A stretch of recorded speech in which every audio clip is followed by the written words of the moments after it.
FIFA threatened the blackout of the Women's World Cup in Europe. Wow. So here's a bit of backstory. FIFA, this is the first time FIFA has separated the female football rights from the male football rights. And their goal was to obtain global broadcast fees of about $300 million. Unfortunately, they weren't able to get there. They got closer to the 200 million. And part of the reason is the European market let them down a bit because of the time difference between Australia, New Zealand, and Europe. So it's going to be very hard for them to engage audiences during that time. But in the US, I mean, Fox is doing very, very well. They had strong ad sales. They sold out 90% of their inventory by June, and they've done 50% more than the 2019 tournament because it works really well for a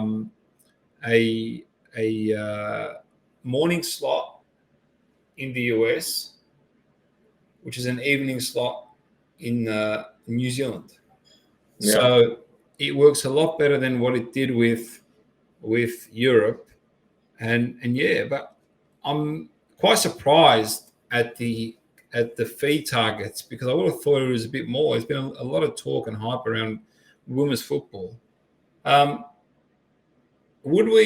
Should we have seen the 300 million reached?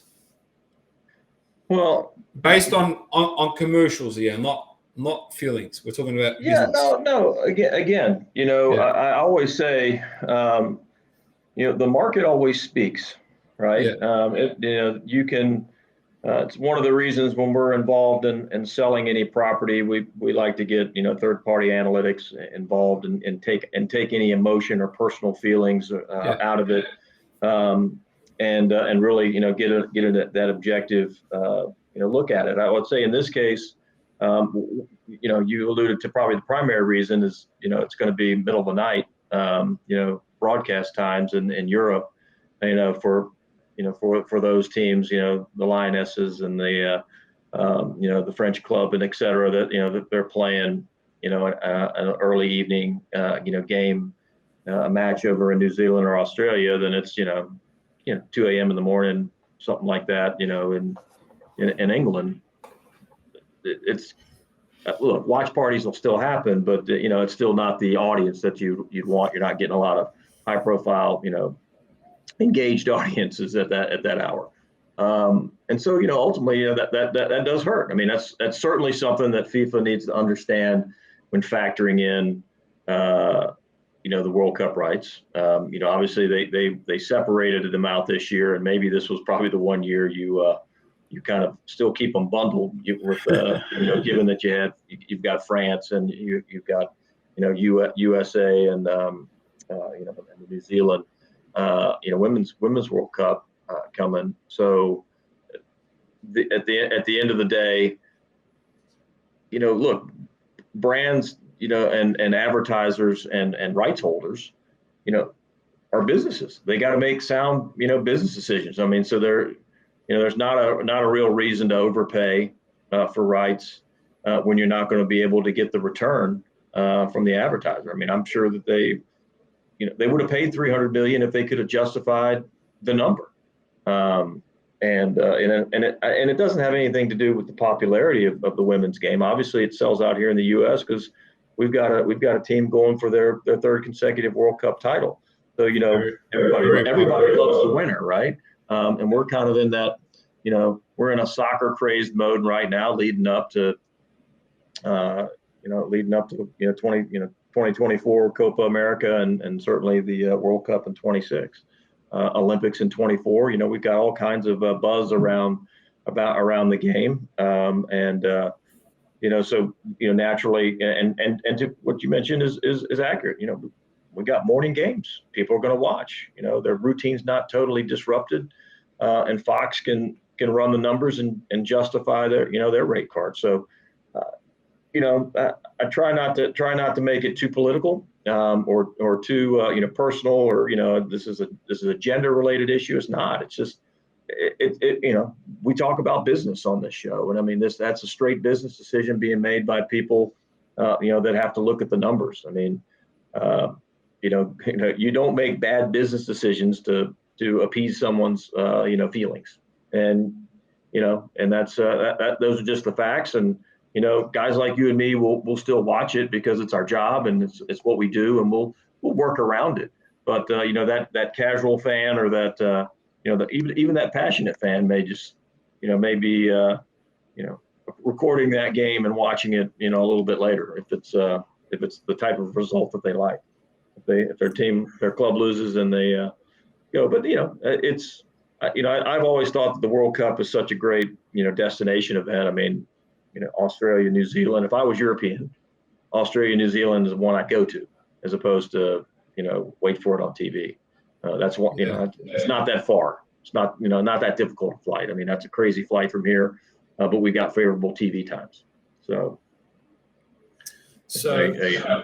talking more about the actual event, I mean, what we're seeing in Australia and New Zealand is Australia's sold 1.5 million tickets. New Zealand, they're struggling. They're really struggling. They're like 300,000 short. So it's really interesting to actually see. Even though New Zealand's moved the US women's team there, FIFA's made sure that a lot of the US women's teams games are played in New Zealand because of the time zone with the US. They're struggling to sell tickets. It's really mind-boggling, honestly. Like, I'm very, very shocked at the fact that they're struggling so much. You need to get you on a plane and fly over there, my friend. I mean, it's just a little hop. Get a little Qantas hopper over there and go see if you can give them some advice and help them out. I mean, again, at the end of the day, I don't know that the American soccer fan is going to travel that 14, 15 hours to New Zealand.